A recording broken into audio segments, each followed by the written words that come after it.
الحمد لله رب العالمين نحمده ونستعينه ونستغفره ونعوذ بالله من شرور أنفسنا ومن سيئات أعمالنا من يهده الله فلا مضل له ومن يضلل فلا هادي له وأشهد أن لا إله إلا الله وحده لا شريك له وأشهد أن محمدا عبده ورسوله صلى الله وسلم وبارك عليه وعلى آله وأصحابه ومن اهتدى بهداهم إلى يوم الدين أما بعد فإن أصدق الحديث كتاب الله وخير الهدي هدي محمد صلى الله عليه وسلم وشر الأمور محدثاتها وكل محدثة بدعة وكل بدعة ضلالة وكل ضلالة في النار. فقد قال الله سبحانه وتعالى في محكم التنزيل: أعوذ بالله من الشيطان الرجيم. يا أيها الناس اتقوا ربكم الذي خلقكم من نفس واحدة وخلق منها زوجها وبث منهما رجالا كثيرا ونساء واتقوا الله الذي تساءلون به والأرحام إن الله كان عليكم رقيبا.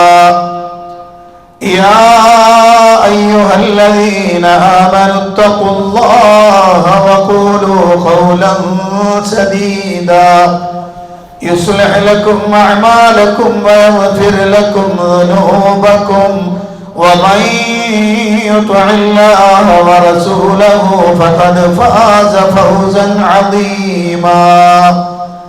يا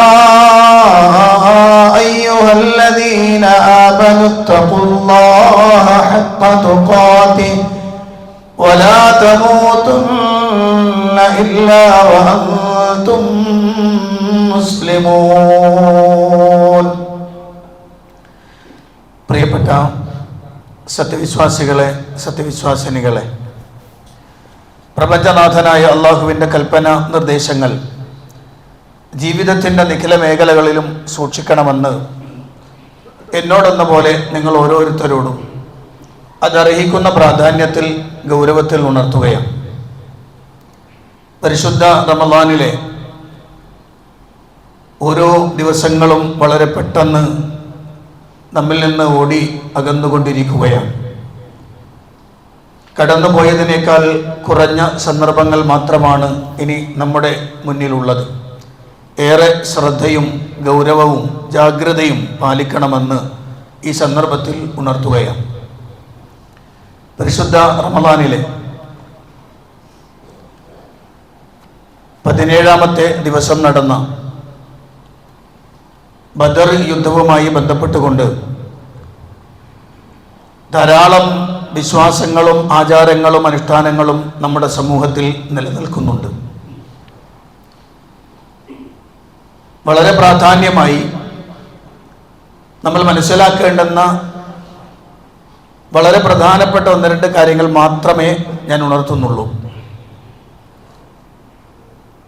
ബദർ പോരാട്ടം മുസ്ലിം സമുദായത്തിന് വന്ന അബദ്ധം എന്താണെന്ന് ചോദിച്ചാൽ അതിനെ കേവലം ഒരു യുദ്ധമായി മാത്രം കണ്ടു എന്നതാണ്. യഥാർത്ഥത്തിൽ അബൂ സുഫിയാന്റെ ഈറിനെ തടുക്കാൻ വേണ്ടി മദീനയിൽ നിന്ന് നബിയും സ്വഹാബികളും യാത്ര തിരിക്കുന്ന, അല്ലെങ്കിൽ നബി സല്ലല്ലാഹു അലൈഹി വസല്ലം സ്വഹാബികളെ അതിലേക്ക് തിരഞ്ഞെടുക്കുന്ന ആ ഘട്ടം മുതൽ അള്ളാഹുവിൻ്റെ ഹബീബ് സല്ലല്ലാഹു അലൈഹി വസല്ലം ലോകത്തോട് വിട പറയുന്നത് വരെയുള്ള സന്ദർഭങ്ങൾ ബദറിൻ്റെ ഓരോ പോയിന്റുകളെയും മുസ്ലിം സമുദായത്തിന് നൽകിയ സമ്മാനങ്ങളായി കാണേണ്ടതാണ്. ഒരു ഖുതുബയിലെ ചെറിയ സന്ദർഭം കൊണ്ട് പറഞ്ഞു തീർക്കാവുന്നതല്ല അത്. 100-ലധികം വരുന്ന ഫായിദകൾ സംസാരിക്കേണ്ടതുണ്ട്. പക്ഷെ എല്ലാവരും യുദ്ധത്തിൻ്റെ ആ സന്ദർഭത്തെ മാത്രം ഇങ്ങനെ വട്ടം കറക്കി ഇതെന്താണെന്ന് പോലും മനസ്സിലാകാത്ത രൂപത്തിലാണ് ഇന്ന് മുസ്ലിം സമുദായമുള്ളത്. ഓരോരുത്തർക്കും, അതായത് മുസ്ലിം സമുദായത്തിലെ മുന്നിൽ നിൽക്കുന്ന നേതൃത്വം മുതൽ ഇങ്ങോട്ട് ഏറ്റവും താഴെയുള്ള ചെറിയ കുട്ടി വരെ ബദർ യുദ്ധത്തിൽ പങ്കാളികളാണ്, അല്ലെങ്കിൽ ബദറിൻ്റെ സന്ദർഭത്തിൽ പങ്കാളികളാണ്. യുദ്ധം പുരുഷന്മാർ തമ്മിലായിരുന്നു. സ്ത്രീകൾക്ക് വല്ല റോളും ഈ യുദ്ധത്തിലുണ്ടോ എന്ന് പരിശോധിക്കുമ്പോൾ സ്ത്രീകളുടെ പങ്കും സ്ത്രീകളുടെ അർപ്പണബോധവും സ്ത്രീകളുടെ ധൈര്യവും സ്ഥൈര്യവും വിശ്വാസദാർഢ്യതയും എടുത്തുദ്ധരിക്കുക കൂടിയാണ് ബദറിൻ്റെ പോരാട്ടഭൂമി. ബദർ എന്ന് പറയുന്നത് മക്കയല്ല, മദീനയല്ല.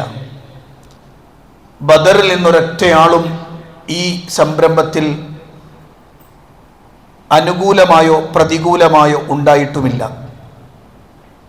പക്ഷേ എന്നിട്ടും പരിശുദ്ധ ഖുർആൻ ആ ഗ്രാമത്തെ ഏറ്റവും ഉന്നതമായി സമൂഹത്തിൻ്റെ മുന്നിൽ പഠിപ്പിച്ചു തന്നു.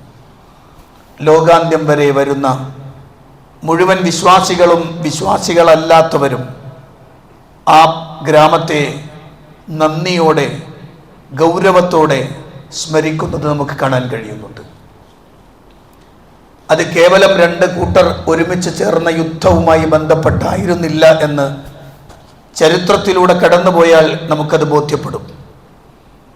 അള്ളാഹുവിൻ്റെ ഖുർആന്റെ വാചകം, വലഖദ് നസറകുമുല്ലാഹു ബിബദ്രിൻ വഅൻതും അദില്ല, നിങ്ങൾ ദുർബലരായിരുന്നു, തീർച്ചയായും അള്ളാഹു ബദറിൽ നിങ്ങളെ സഹായിച്ചിട്ടുണ്ട്. നിങ്ങൾ ദുർബലരായിരുന്നു എന്ന് പ്രവാചകന്റെ അനുയായികളെ നോക്കിക്കൊണ്ടാണ് അള്ളാഹുവിൻ്റെ ഖുർആൻ പറഞ്ഞത്, നിങ്ങൾ ദുർബലരായിരുന്നു.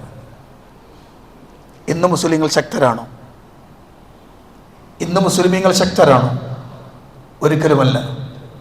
മുസ്ലിമീങ്ങൾ എന്നും ദുർബലർ തന്നെയാണ്. 50-ലധികം രാഷ്ട്രങ്ങൾ ഭരിക്കുന്നത് മുസ്ലിങ്ങളാണെന്ന് എന്നതുകൊണ്ടോ, ലോകത്തിലെ ശതകോടീശ്വരന്മാരിൽ ഉന്നതന്മാർ മുസ്ലിങ്ങളാണ് എന്നതുകൊണ്ടോ മുസ്ലിമീങ്ങൾ ലോകാടിസ്ഥാനത്തിൽ ശക്തരല്ല, ദുർബലരാണ്. ആ ദുർബലരായ സമൂഹത്തിന് അള്ളാഹു നൽകിയ സഹായത്തിൻ്റെ വിവിധങ്ങളായ മേഖലയിലൂടെ കടന്നു പോകുമ്പോൾ അന്ന് പ്രവാചകന്റെ കൂടെ കൂടിയ ആളുകളുണ്ട്.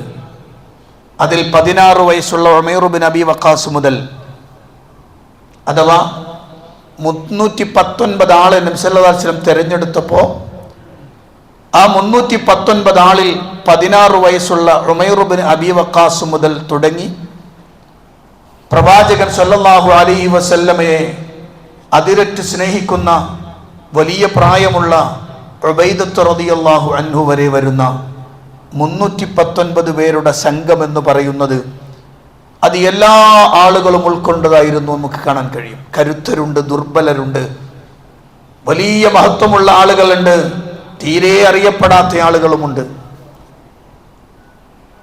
ഈ യുദ്ധത്തിലൂടെ കടന്നു പോകുമ്പോൾ, ഈ ചർച്ചയിലൂടെ കടന്നു പോകുമ്പോൾ ഞാൻ 2 കാര്യങ്ങൾ മാത്രമേ സംസാരിക്കാൻ ഉദ്ദേശിക്കുന്നുള്ളൂ.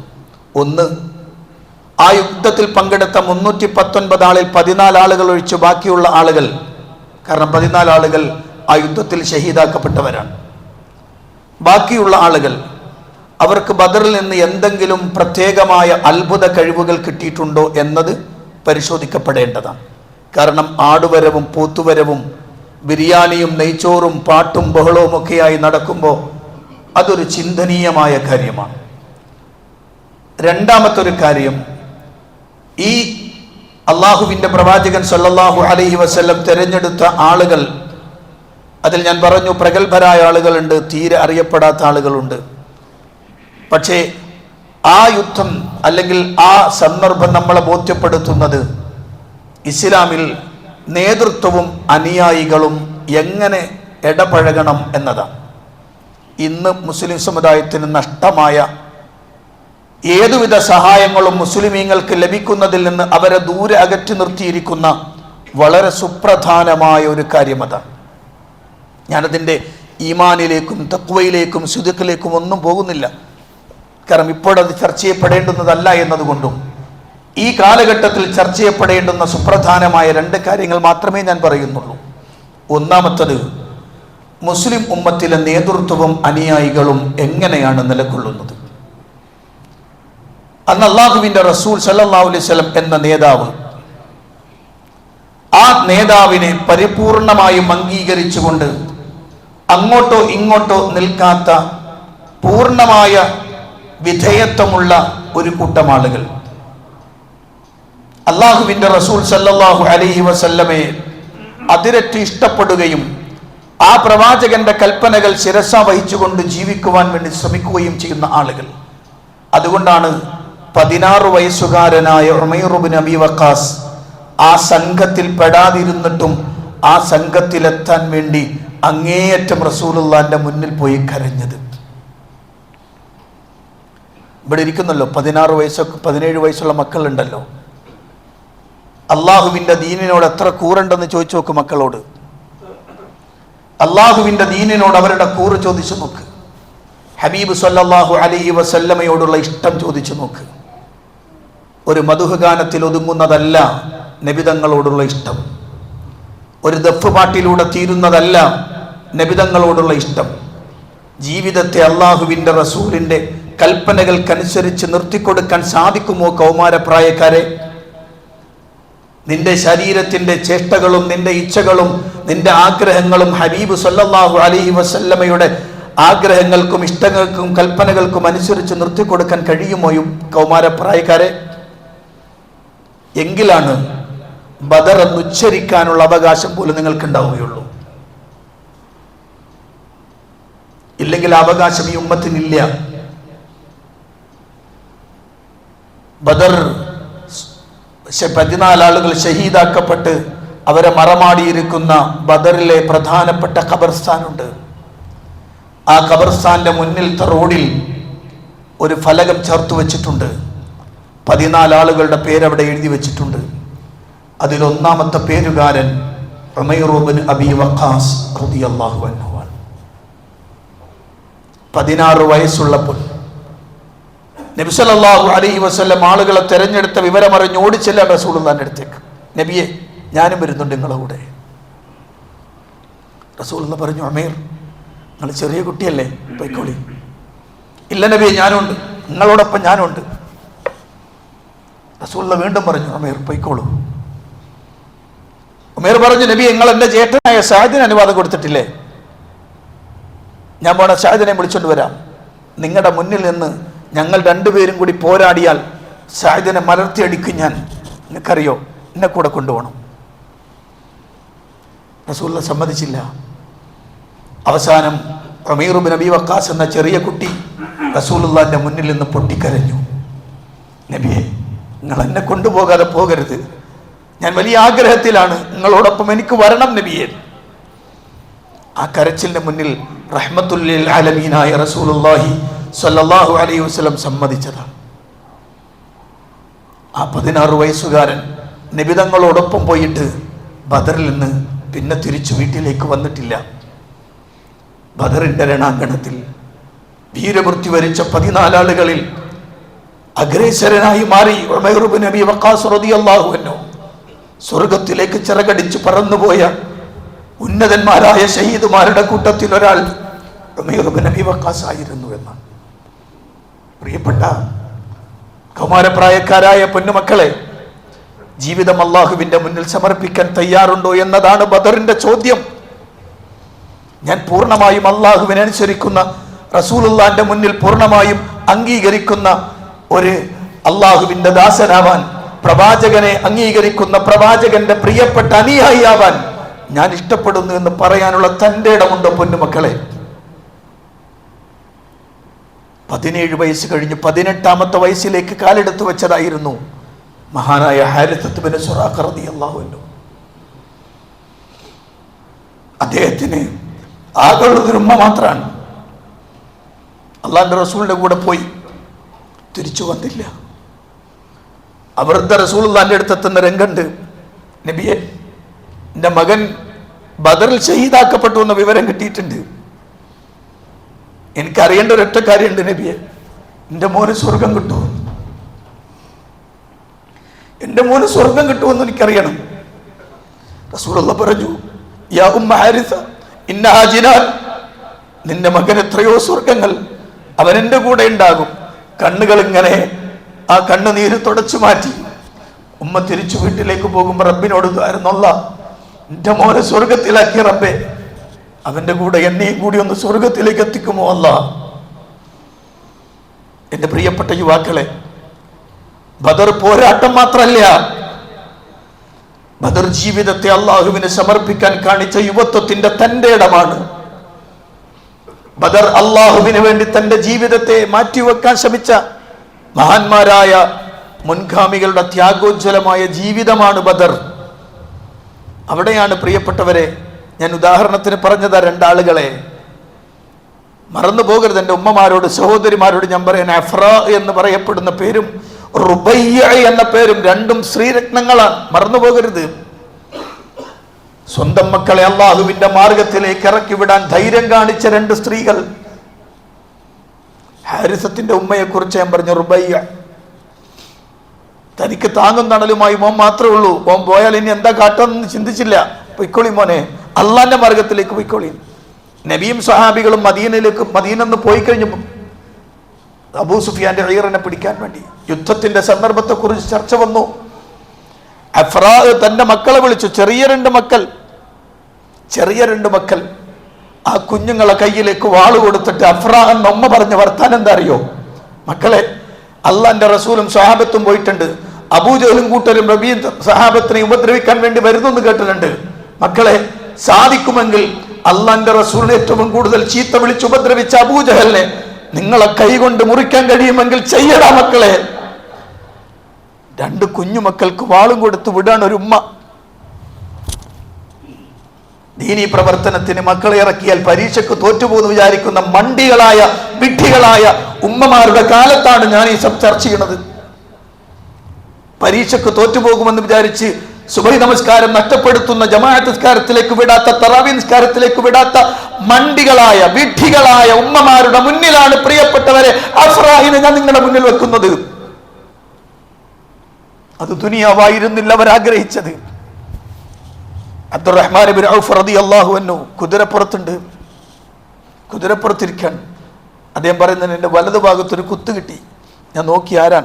ഒരു ചെറിയ കുട്ടിയാണ്. ആ കുട്ടി ചോദിക്കേണ്ട എന്താറിയോ? അബൂജഹൽ അറിയോ? ഞാൻ ചോദിച്ചു, മോനെ എന്താ നിനക്ക് ആവശ്യം? എനിക്കറിയിക്കപ്പെട്ടിട്ടുണ്ട്.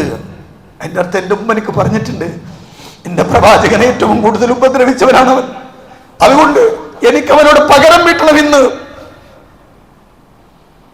അബ്ദുറഹ്മാൻ ഇബ്നു ഔഫ് ഞാൻ ഞെട്ടിപ്പോയി. ഒരു കുഞ്ഞുമോനാണ്.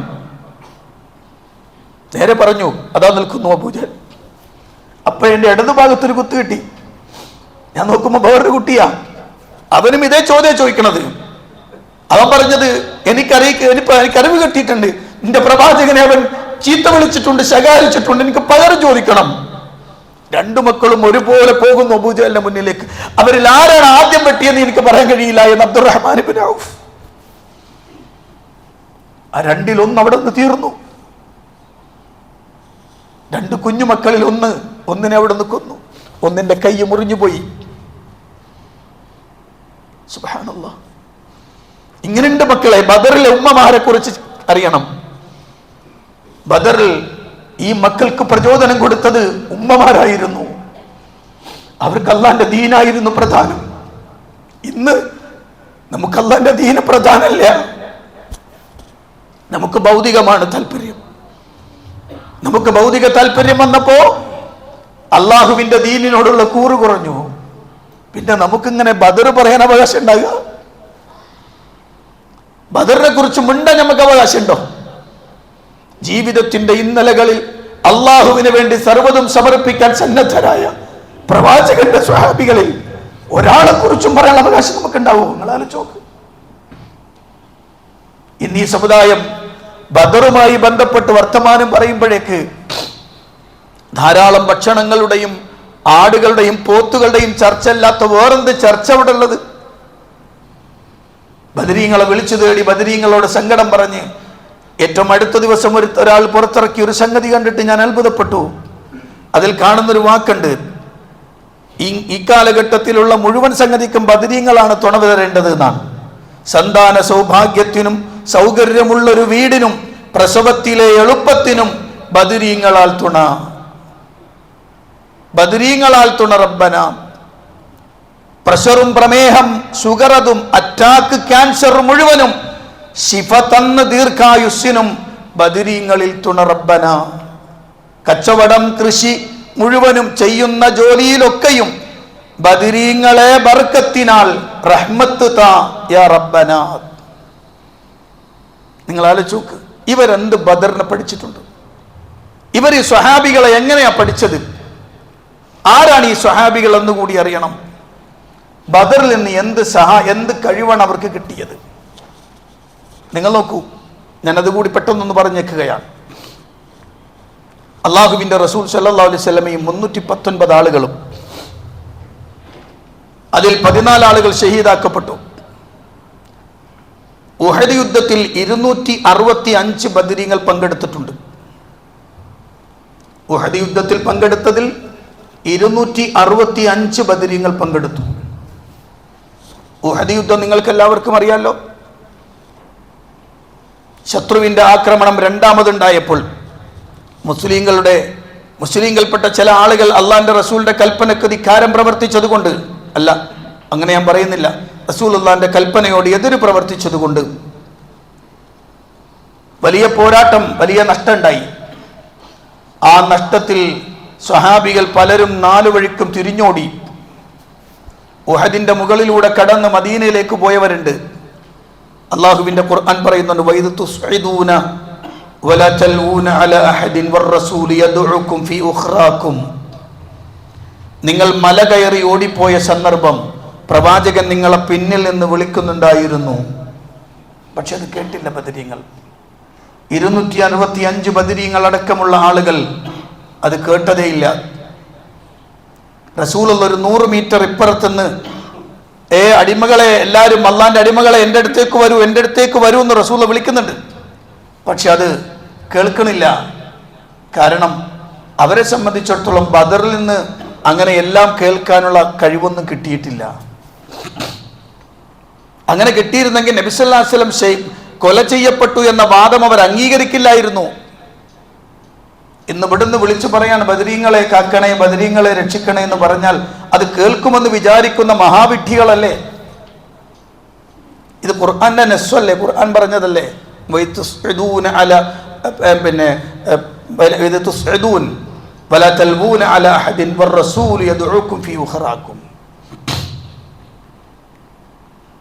നിങ്ങൾ നോക്കുന്നു, അവരുടെ നേതാവ് സയ്യിദുനാ വ ഹബീബുനാ മുഹമ്മദുർ റസൂലുള്ളാഹി സ്വല്ലല്ലാഹു അലൈഹി വസല്ലം. ആ പ്രവാചകന്റെ ജീവിതം ഒരു ആവർത്തി വായിച്ചു നോക്ക്. 150 ബദരീങ്ങൾ കൊല ചെയ്യപ്പെടുന്നത്, 150 ബദരീങ്ങൾ ലോകത്തുനിന്ന് വിട പറയുന്നത് ഒന്നുകിൽ ആക്സിഡന്റിൽപ്പെട്ട്, അല്ലെങ്കിൽ പെട്ടെന്നുണ്ടായ ആക്രമണത്തിൽപ്പെട്ട്. ഇങ്ങനൊക്കെയാണ് ലോകത്തോട് വിട പറഞ്ഞ് 150 ബദരീങ്ങൾ. ഞാൻ അതുകൊണ്ടൊന്ന് പെട്ടെന്ന് പറയാൻ. ബദരീങ്ങളുടെ നേതാക്കന്മാരിലെ അഗ്രേസരനാണ് സയ്യിദുനാ ഉമർ ബിൻ ഖത്താബ് റളിയല്ലാഹു അൻഹു. എങ്ങനെയാണ് ഉമർ ബിൻ ഖത്താബ് റളിയല്ലാഹു അൻഹു ഷഹീദാക്കപ്പെടുന്നത്? സുബഹി നമസ്കാരത്തിന് പള്ളിയിൽ ഇമാമത്ത് നിൽക്കുന്ന ഉമർ ബിൻ ഖത്താബ് റളിയല്ലാഹു അൻഹു തൊട്ടപ്പുറത്ത് മാറി നിൽക്കുന്നുണ്ട് ഒരാൾ, കഴിഞ്ഞ ദിവസം കാണിച്ച കഠാരയുമായി. ഉമർ ബിൻ ഖത്താബ് റളിയല്ലാഹു അൻഹു പറഞ്ഞതാണ്, അയാൾ, ഞാൻ നിങ്ങൾക്ക് വേണ്ടി ഒരു സമ്മാനം ഒരുക്കുന്നുണ്ട് എന്ന്. ഫൈറൂസ് എന്ന ചെറുപ്പക്കാരൻ കാണിച്ച കഠാര ഉമർ ബിൻ ഖത്താബ് റളിയല്ലാഹു അൻഹു ശ്രദ്ധിച്ചില്ല. അതിനുശേഷമാണ് മെഹ്റാബിന്റെ അപ്പുറത്ത് മാറി ആ ചെറുപ്പക്കാരൻ കാത്തുനിന്നു. സുബൈക്ക് പള്ളിയിൽ വന്ന് അമീറുൽ മുഅ്മിനീൻ ഖലീഫ ഉമർ ബിൻ ഖത്താബ് റളിയല്ലാഹു അൻഹു അല്ലാഹു അക്ബർ എന്ന് സുബൈ നമസ്കാരത്തിന് കൈകിട്ടേണ്ട താമസം തൊട്ടപ്പുറത്തുനിന്ന് ചാടി വീണ് ഉമർ ബിൻ ഖത്താബിന്റെ അടിവയറ്റിലേക്ക് കഠാര കുത്തിയിറക്കി.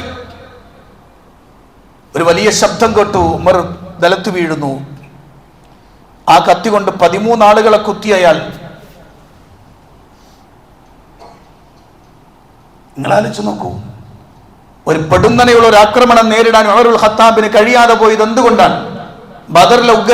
ബദറിലെ ഏറ്റവും പ്രധാനപ്പെട്ട പോരാളിയായിട്ട് പോലും ഉമറുൽ ഖത്താബിന് ബദറിൽ നിന്ന് ആ കഴിവ് കിട്ടിയില്ലേ?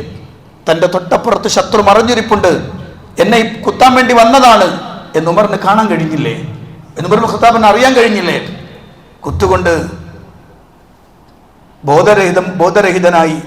ബോധം വന്നതിന് ശേഷം ചോദിച്ചു, നിസ്കാരം എന്താക്കി? സുബഹി നമസ്കാരം എന്താക്കി എന്ന് ചോദിച്ചു. രണ്ടാമത്തെ ചോദ്യം, എന്നെ കുത്തിയത് ആരാണ്? എന്നെ കുത്തിയത് മുസ്ലിമാണോ അമുസ്ലിമാണോ? അമുസ്ലിമാണ്. അൽഹംദുലില്ലാഹ്. തന്നെ കുത്തിയ ആളെ പോലും തിരിച്ചറിയാൻ ഉമർ ഇബ്നുൽ ഖത്താബിന് കഴിഞ്ഞില്ല. ഇവിടുന്ന് വിളിക്കാണ്, വലിയ ആപത്ത് വന്നാൽ ബദരീങ്ങളെ തുണ നൽകണേ, ഉപദ്രവത്തിൽ നിന്ന് രക്ഷപ്പെടാൻ ബദരീങ്ങളെ തുണ നൽകണേ. ഇനി അവരെക്കാളൊക്കെ എല്ലാവരും വലിയ നേതാവായി അംഗീകരിക്കുന്ന ആളാണ് അലി ഇബ്നു അബീ ത്വാലിബ് റളിയല്ലാഹു അൻഹു.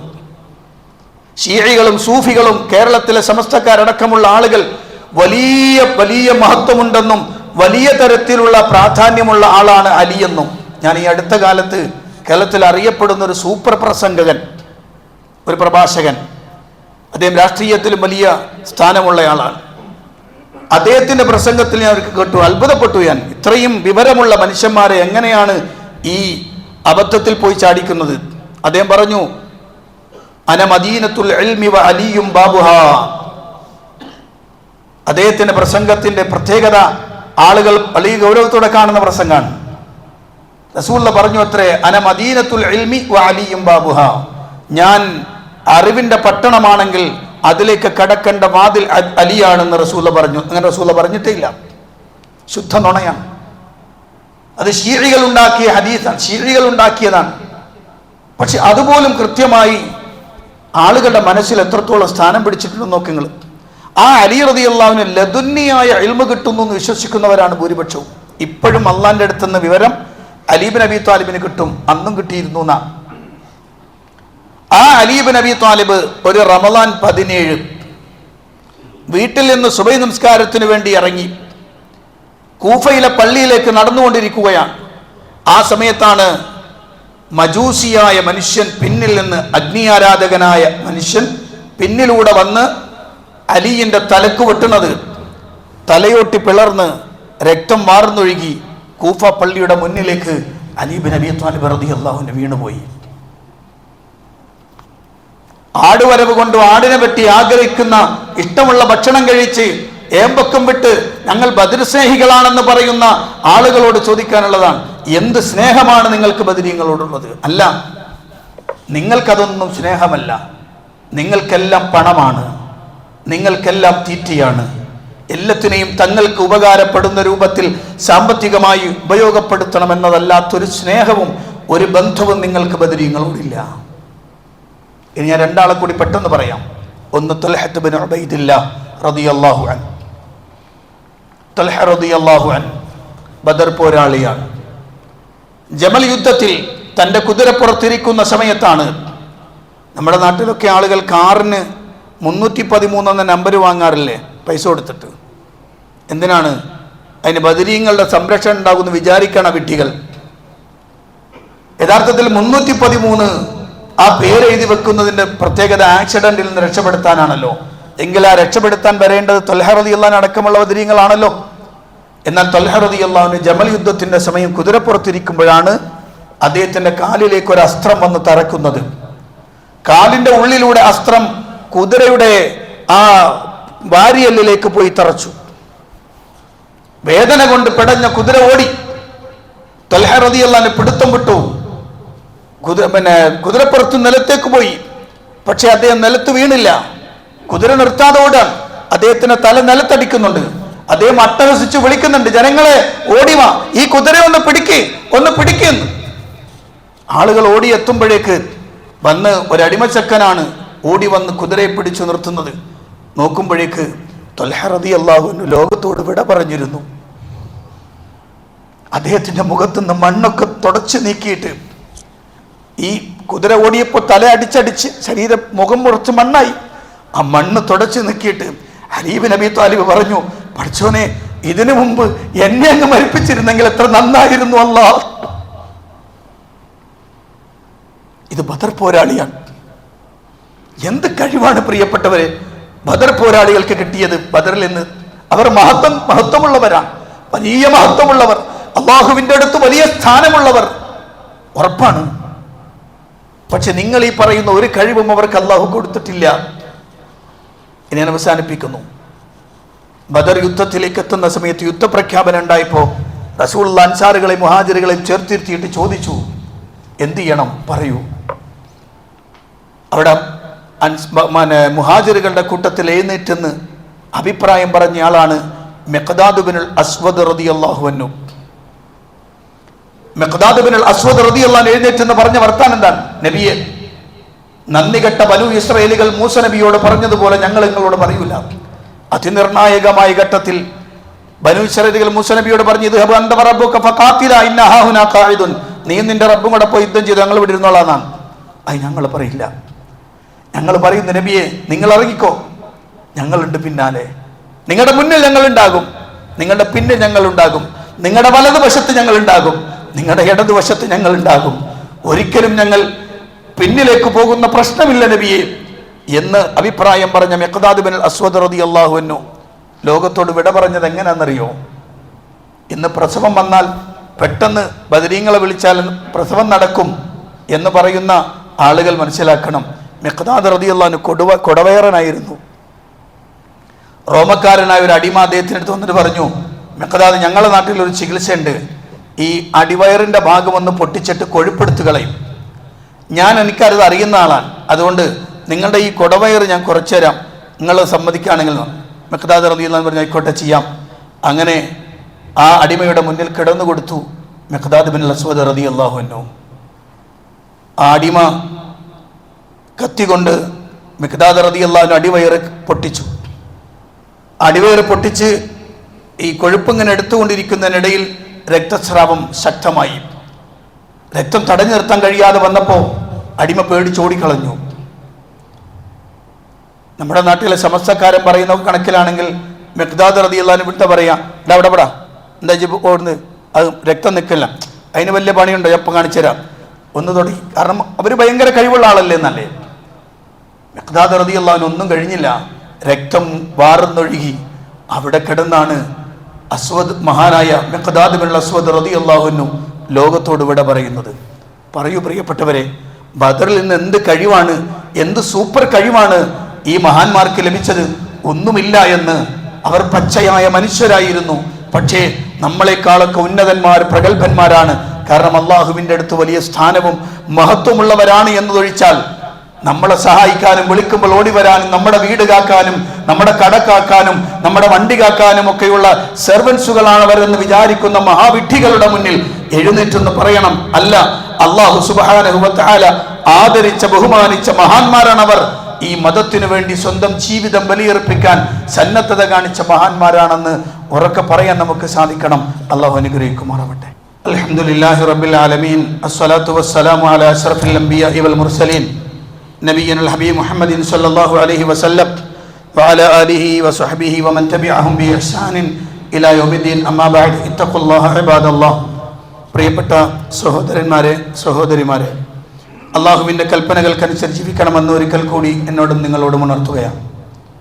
പരിശുദ്ധ റമളാനിൻ്റെ അവസാന സന്ദർഭങ്ങളിലേക്ക് എത്തുകയാണ്.